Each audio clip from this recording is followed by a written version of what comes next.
பரிசுத்த வேதாகமம். ஆதியாகமம் அதிகாரம் 20. ஆபிரகாம் அவ்விடம் விட்டு தென் தேசத்திற்கு பிரயாணம் பண்ணி காதேசுக்கு சூருக்கும் நடுவாக குடியேறி காரூரிலே தங்கினான். அங்கே ஆபிரகாம் தன் மனைவியாகிய சாராளை தன் சகோதரி என்று சொன்னதினாலே கோராரின் ராஜாவாகிய அபிலேமுக்கும் ஆள் அனுப்பி சாராளை அழைப்பித்தான். தேவன் இரவிலே அபிலேமுக்கு சொப்பனத்திலே தோன்றி, நீ அழைப்பித்த ஸ்திரீயின் நிமித்தம் நீ செத்தாய், அவள் ஒருவனுடைய மனைவியாய் இருக்கிறாளே என்றார். அபிமெலேக்கு அவளை சேராதிருந்தான்.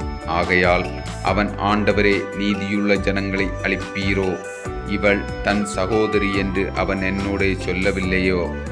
அவன் தன் சகோதரன் என்று இவளும் சொன்னாளே. உத்தம இருதயத்தோடும் சுத்தமான கைகளோடும் இதை செய்தேன் என்று சொன்னான். அப்பொழுது தேவன், உத்தம இருதயத்தோடே நீ இதை செய்தாய் என்று நான் அறிந்திருக்கிறேன். நீ எனக்கு விரோதமாக பாவம் செய்யாதபடிக்கு உன்னை தடுத்தேன். ஆகையால் நீ அவளை தொட நான் உனக்கு இடம் கொடுக்கவில்லை. அந்த மனைவியை அவனிடத்திற்கு அனுப்பிவிடு. அவன் ஒரு தீர்க்கதரிசி. நீ பிழைக்கும்படி அவன் உனக்காக வேண்டுதல் செய்வான்.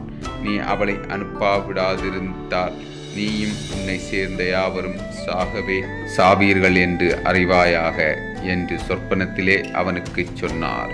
அபிமெலேக்கு அதிகாலையில் எழுந்து தன் ஊழியர்களையெல்லாம் அழைத்து இந்த சங்கதிகளையெல்லாம் அவர்கள் கேட்கும்படியாக சொன்னான்.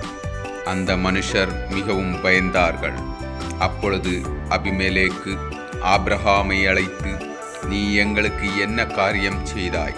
நீ என் மேலும் என் ராஜ்யத்தின் மேலும் கொடிய பாவம் சுமரப் பண்றதுக்கு உனக்கு நான் என்ன குற்றம் செய்தேன்? செய்யத்தகாத காரியங்களை என்னிடத்தில் செய்தாயோ என்றான். பின்னும் அபிமெலேக்கு ஆபிரகாமை நோக்கி, என்னத்தைக் கண்டு நீ இந்த காரியத்தை செய்தாய் என்றான். அதற்கு ஆபிரகாம், இவ்விடத்தில் தெய்வ பயம் இல்லை என்று என் மனைவி நிமித்தம் என்னை கொண்டு போடுவார்கள் என்று நான் நினைத்தேன். அவள் என் சகோதரி என்பது மெய்தான். அவள் என் தகப்பனுக்கு குமாரத்தி, என் தாய்க்கு குமாரத்தி அல்ல. அவள் எனக்கு மனைவியாவாள். என் தகப்பன் வீட்டை விட்டு தேவன் என்னை தேசாந்திரியாய் திரியும்படி செய்தபோது நான் அவளை நோக்கி, நாம் போகும் இடமெங்கும் நீ என்னை சகோதரன் என்று சொல்வது நீ எனக்கு செய்ய வேண்டிய தாயை என்று அவளிடம் சொல்லியிருந்தேன் என்றான்.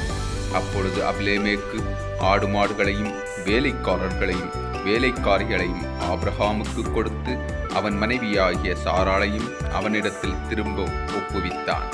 பின்னும் அபிமெலேக்கு, இதோ என் தேசம் உமக்கு முன்பாக இருக்கிறது, உன் பார்வைக்கு சம்மதியான இடத்தில் குடியிரு என்று சொன்னான்.